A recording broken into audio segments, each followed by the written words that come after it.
In the early 1800s, mental illnesses were a big issue in the United States. Approximately 1 in 5 Americans were affected by a type of mental illness. In some cases, like autism, people were scared of how the affected were acting, and doctors were not able to identify what was causing it.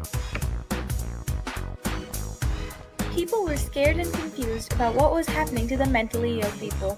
They were not taking any chances, so the mentally ill were locked up and sent to prisons.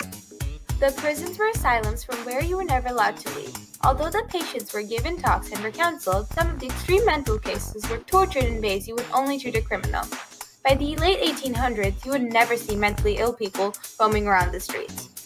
Here's an image of how most mental hospitals look like. People resorted to trephination, which is performing surgery and removing part of one's skull. They also used metrazole therapy. In this, physicians used stimulation seizures by injecting a medication. This therapy usually left adverse effects. These treatments did not help and caused other psychological problems like depression, mania, and melancholy. Such issues were happening all around the world, with the most cases in the UK. But the most extreme measures were taken right here in the United States. During that time, the mentally ill were mostly isolated or put with the other mentally ill where social interactions were limited. Keeping the mentally ill in isolation caused depression in many of the patients. Many people at the asylums kept a diary to pass time. One example is a woman, Nellie Bly, who went undercover in an asylum to write an article for a newspaper. Here's what she wrote. The insane asylum on Blackwell Island is a human rat trap. It is easy to get in, but once there, it is impossible to get out.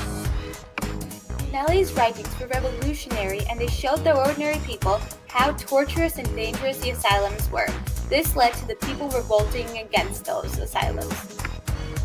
By the 1900s, more and more mentally ill people were getting moved into homes and communities. This was known as the deinstitutionalizational movement.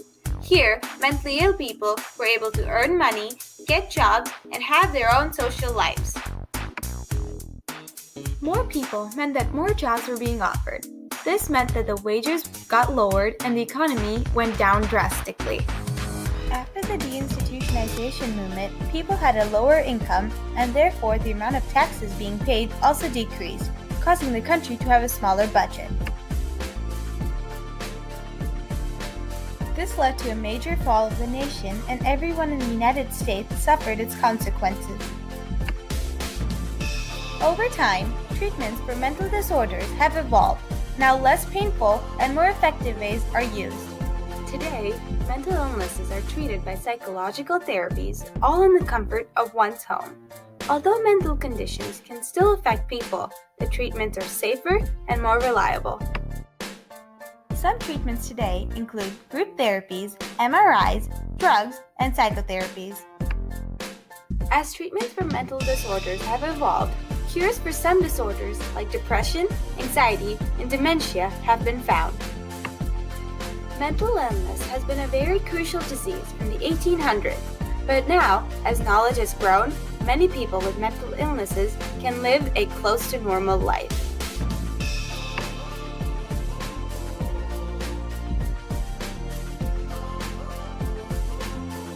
Remember to give me 100%. Thanks for watching, by the way. Over and out.